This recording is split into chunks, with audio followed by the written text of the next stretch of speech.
In a massive victory, Labour Party has come back to power after 14 long years.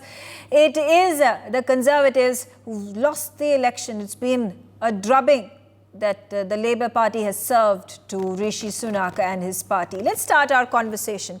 Joining me on the telecast right now is a former BBC editor. He is a journalist, and let's hear his point of view from the British point of view of how the elections went, why have people voted for the Labour Party in such large numbers, and what is the expectation that they have from Keir Starmer, who is all set to become the new Prime Minister of United Kingdom. Nicholas Newgate, he's a senior journalist. Like I said, he's a former editor of the BBC.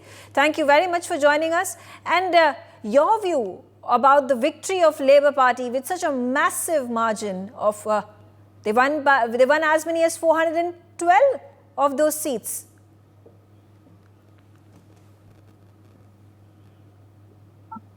Well, I'm a journalist. I'm not giving you a comment. I can tell you that it was not unexpected, because the mood of the people has been made quite clear in opinion polls that they are tired, if not exhausted, with 14 years of one-party rule, the Conservative Party.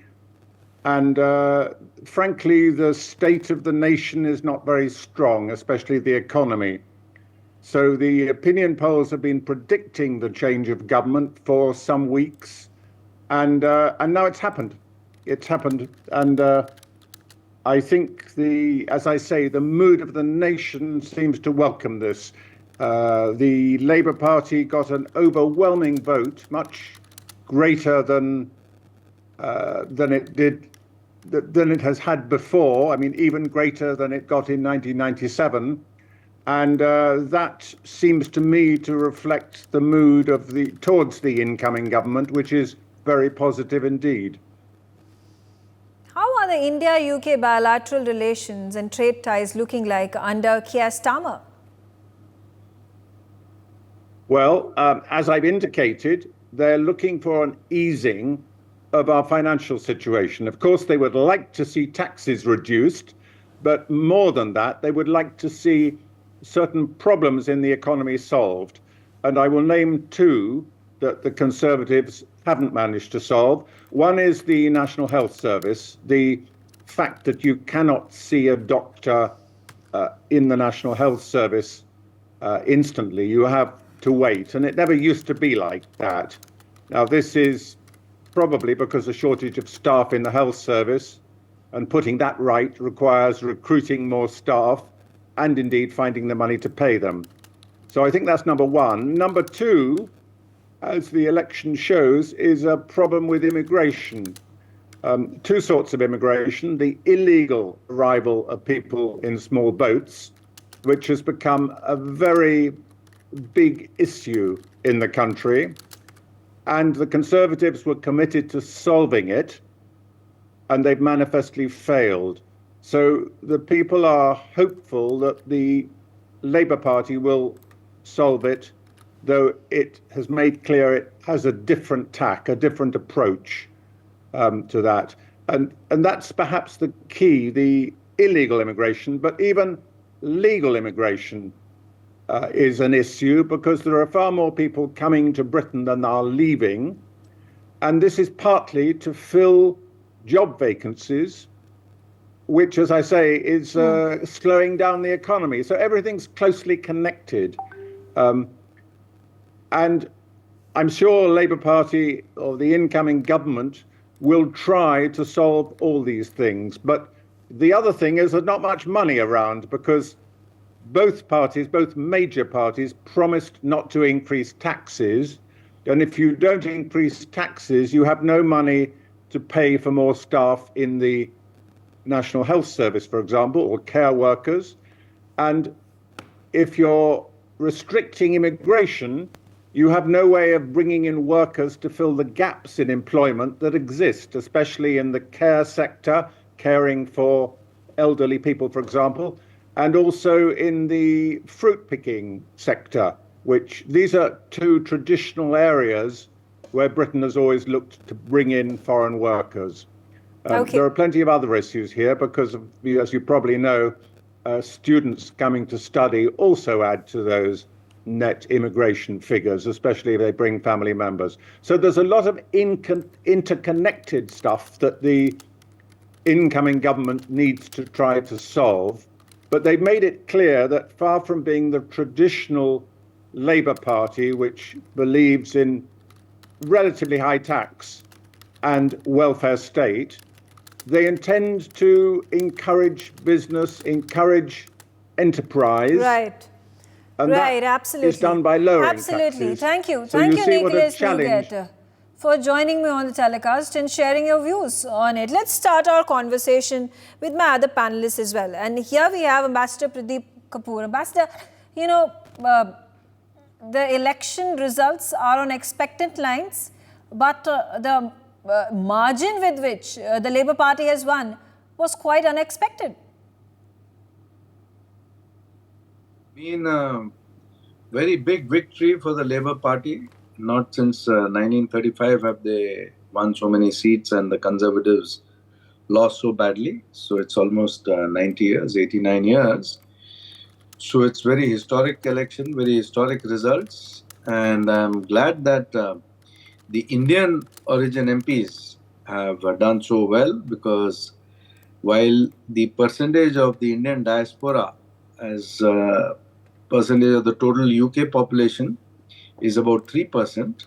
It's almost 5% of the seats in Parliament, little less than 5% that they won. The contribution to the GDP of UK by the Indian diaspora is about 6%, which is more than twice their share of the population. So they are the highest ethnic per capita income group in the UK, as in most other countries where they are present. They're very law-abiding. And I'm glad that they have won in such great numbers. We have now to see, how these MPs of Indian origin also work towards fostering UK-India relations in a significant and substantial manner. Right. What are their views on important issues of concern to India, on issues of concern to the UK? What are their views on terrorism? What are their views on Khalistan? What are their views on human rights? What are their views on the FTA, which has to be finalized between India and UK? So all those aspects will also be very important.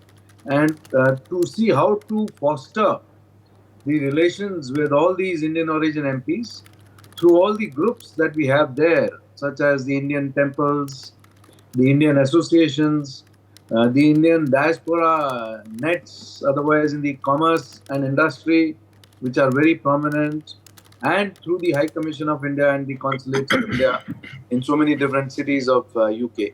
So how do you maintain the links? How do you foster a dialogue with them? How do you engage with them very actively? How do you seek their support for promoting India relations with UK and with the world? So that is also to be seen. How do you invite them to India to have dialogues in India also? Yeah, keeping in mind that the FTA has continued to, languish, and they have been having meetings after meetings. The Commerce Minister has been having communication with his counterpart as well. No concrete, developments have taken place in that regard as well. Aman Bogle is the founding chairman, Global Britain Centre, also on the telecast with me. He's joining me from UK. And Aman Bogle, of course, this time around, during the Conservative Party's leadership under Boris Johnson and then under Rishi Sunak, has been that there have been maximum number of Indian origin British nationals who have become members of Parliament, and that trend continues in the Labour Party victory as well. Amidst all this, I would also like to understand from you about the India-Britain ties, and also about the significant shift that has happened from the Labour's party side towards India and its relations with regards to a number of issues, whether it is Kashmir or we talk about Islamist extremism or Khalistani extremism.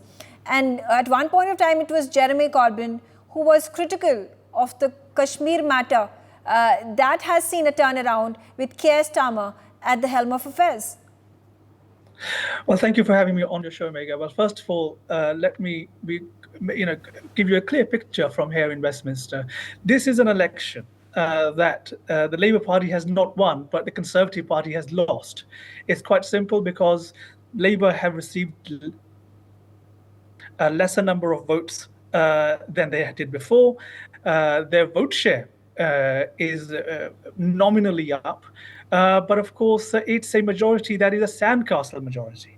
However, going to what you just said about their stance towards India and the UK's relationship with India, let's not forget that, of course, whilst the Labour Party has tried to mainstream itself to get it ready for government, but its expected Foreign Secretary, David Lammy, as an MP, let's not forget, just a few years ago, he was a co-signatory condemning India's abrogation of Article 370 to bring Kashmir on par with the rest of India. So the Labour Party and its expected ministers, its MPs, have a history of anti-India stances, India bashing. But then you also understand that Jeremy Corbyn was unceremoniously removed from his post because of the kind of sentiments that he held on a number of issues, and Kashmir was one of them. But talking about, when you talk about, you say that the Conservatives have lost the elections and the Labour Party has not won the election. This is like saying that Narendra Modi and the BJP have not won the election. It is the opposition, the India Alliance, which has lost the election. But I understand, you at this point of time are speaking as a spokesperson of the Conservatives, and it's understandable that you're going to be critical of the Labour Party and Keir Starmer as well. All right. Also on the telecast with me is Rubinder Sachdev. And Rubinder, let's hear it from you.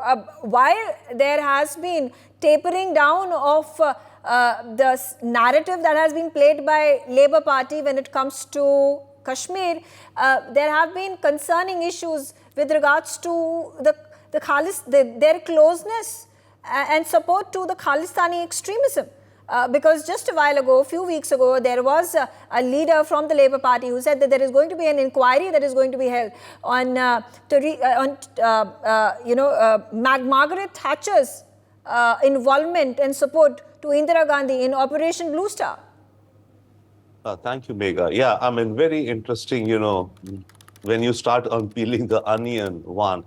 Secondly, amongst the various aspects of this government with respect to India relations, immigration and all, one, I see some maybe optimism on one area, and that is the area of serious crime before we come to India, right? Now, this guy Starmer has been a chief prosecutor and he has prosecuted several criminal gangs and all. Apparently, that has been his life and career's work, right? That's one. Secondly, within the UK, amongst the top issues which were out there was, of course, the sad state of the economy, the lowering of your life standards and life qualities, the issue of immigration, the high energy prices, etc. The issue of serious crime is also amongst the top 4 or 5 issues. Labour has pledged to act on that. Now, looking at this guy's background, I do think Labour will try to work actively on that. Because you see, if you look economy, there's nothing one can do, a leader in a short period of time. It'll take them time. Similarly on immigration, similarly on energy and all.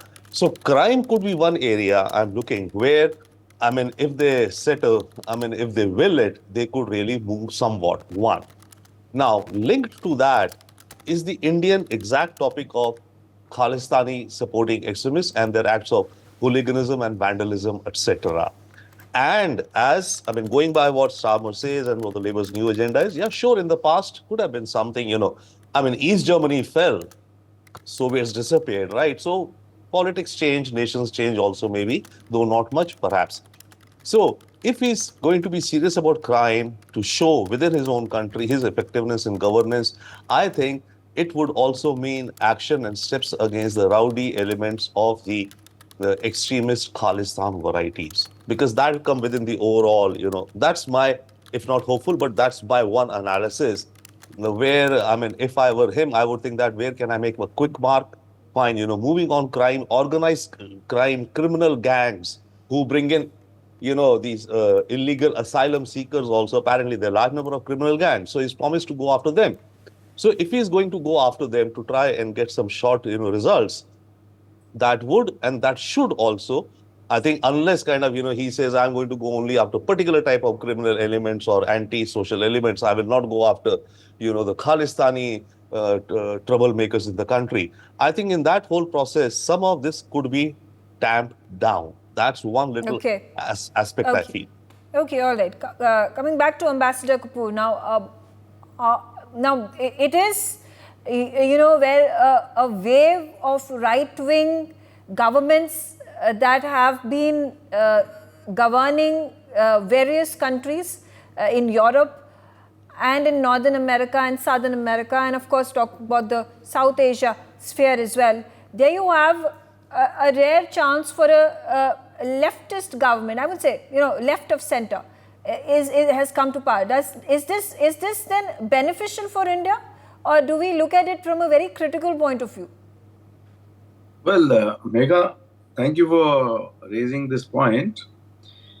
It is an important aspect in the sense that while a lot of countries are moving towards the right, in UK, the elections have resulted in a movement towards the left, but it is not entirely significantly left because Labour has moved from the left to the centre significantly.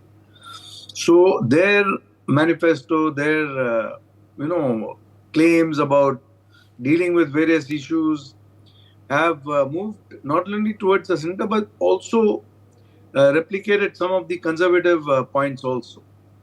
So to that extent, it is not really a very significant shift towards the left because the problems which are facing UK are very serious today. They may be part of the overall problems facing the Western world, but UK with such a significant Indian origin population is a matter of greater concern for India. So those problems have to be seen which party has the capacity to deal with. The economic problems, for example, are very, very serious. Inflation is a very serious matter. The prices of electricity is very serious. Prices of gas is very serious matter. Now, the capacity of any government to cope with that is not going to be very easy. Rishi Sunak was a brilliant economist and he would have been a good sort of person to be able to see if there are some possible solutions in that scenario. He was not very successful because the scene itself, the ground situation itself is very dire. Yeah. So whether a party like Labour will be able to do some good and bring the economy back on rails after the Brexit and after the serious setbacks in Ukraine and Russia war and the way the economy has gone down is going to be watched very closely. Okay. And it's not that Labour is here for the next decade or so. It may be out before we even know it. So it is something which we have to watch out for. Okay. Aman Bogle, after Rishi Sunak has stepped down as the leader of the Conservative Party, obviously questions are going to arise as who is going to be the successor, and is there likelihood that Boris Johnson comes back from the shadows that he was relegated to after Rishi Sunak was made Prime Minister? Well, indeed. I mean, look, I think Boris himself has described himself when he came out in the last 48 hours of this campaign that he's a bit like Emperor Cincinnatus, who went back to his plow and then came back to rule. There is every possibility that Boris might come back. But in the interim, at least, right now, the party, the parliamentary party, and of course the grassroots and even the country, I would say, are looking to people like Suella Braverman, people like Tom Tugendhat. And these are all people who are good friends of India. They're good friends of the Indian community in the UK. But more than that, they're conservatives who are ready to deliver on conservative manifestos that we have failed to deliver over the last 14 years. And that's why I would argue that we've seen this surge for reform, Reform UK with Nigel Farage getting 4 million votes. And that's a significant development because a large number of Labour seats in the north, his party has come second. And that's going to have a huge impact over the next 5 years in terms of which side of the political spectrum Labour end up having been pulled to. Okay. All right, but then talking about, but then it's all about, winning an election and being the Prime Minister and running the various ministries and being the exchequer of the Treasury, which Rishi Sunak had held as the longest term, being the Prime Minister just for just about a year. So again, your task becomes easier because you're sitting in the opposition. And like you said, it's going to be even more challenging right now for Keir Starmer to figure things out, because the economy, which is in doldrums, the domestic issues, and of course the immigration issues that Rishi Sunak was also fighting. So ball is in the court of the Labour Party. Coming back to you, Rubinder Sachdev, how do we, sorry, I think I've missed Gautam Mukherjee. I'm sorry. Gautam, let's hear it from you. Now, amidst all this domestic turmoil that United Kingdom faces, and there is expectancy from the people that there is going to be change, and once change happens on the political front, there is going to be change that will happen in the economic front and the social front as well. But at the same time, will ties with India, hit a wrong turn? Well, I was looking at what has happened of late, and it's very interesting to see that Rolls-Royce has signed with Garden Reach Shipbuilders in January of 24 to build engines, naval engines for naval ships as well as the Coast Guard. In addition, at the end of January, they've signed with a company in Hyderabad called Azad Engineering, which is going to help to make critical parts for Rolls-Royce aero engines. Now, it made me think, what were the Conservatives doing when France was offering us as many things as they could possibly do? America's been ramping up its defense cooperation with India, and Britain has been working in AUKUS, but as far as India goes, has been sitting on the fence. So now, Keir Starmer, who got away from Jeremy Corbyn's way of doing things and announced that he's not going to back the Kashmiris, separatists. He's not going to indulge in India bashing. He wants a close relationship with India. This is, very similar to the new Labour that Tony Blair put in 1997, and which was continued under Gordon Brown right up to 2010. And now we've got, a barrister. He resembles Gordon Brown in many ways. He's, a sort of solid citizen type of guy. He's away from the far left of the party. And I am extremely hopeful that he will not only get on with the FTA with India, but there will be a lot of cooperation in manufacturing, particularly because India is very keen on its Atmanirbhar. One of the things is nuclear engines for submarines and aircraft carriers, large ships. Of course, France is again off the mark on this one, but Britain can and should catch up because, after it left Brexit, after it, voted for Brexit, what happened was there is a vacuum in terms of their trade, and the economy has plummeted as a consequence. They haven't been able to fill the gap, and neither have they done very much about it. They sort of floundered with domestic issues.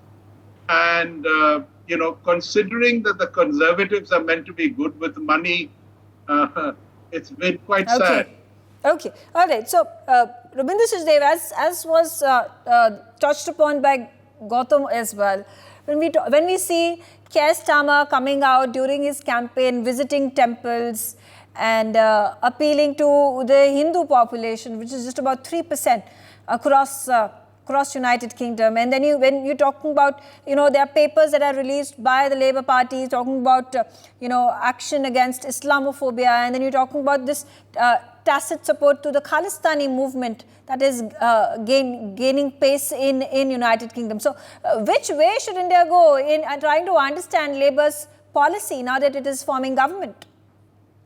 Thank you, Megha. I think India should go perhaps the way of maybe, again, more persuasive, explaining and persuasive push to the Labour Party as it starts to look to reset or to renew or to begin a new phase of relations with India. See, right now it's a fresh beginning, right, for the Labour Party with respect to the relations with India. So I think right now is the time for India to, we have been, emphasizing and reinforcing always our concern about the criminal elements out there who are getting support or who are not being prosecuted with due regard for their activities which are anti-Indian, actually anti-UK itself.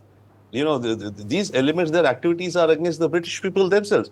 So I think right now would be the time when, the first meeting, when whatsoever kind of starts or happens at the highest levels, be it between the foreign ministers or sometime between the prime ministers, at the first meeting itself to set the stage or to set, let's say, some parameters clearly. And to a good extent, I think, as all our panelists are saying, the Labour is looking to, quote unquote, maybe reform or improve its, improve its kind of, its views and the way it looks and deals with India. And part of the outreach that you mentioned to the diaspora by Starmer was exactly because of this, that they did realize that many people in the Indian diaspora are unhappy with the Labour Party for its mollycoddling of the anti-India elements. Yeah, absolutely.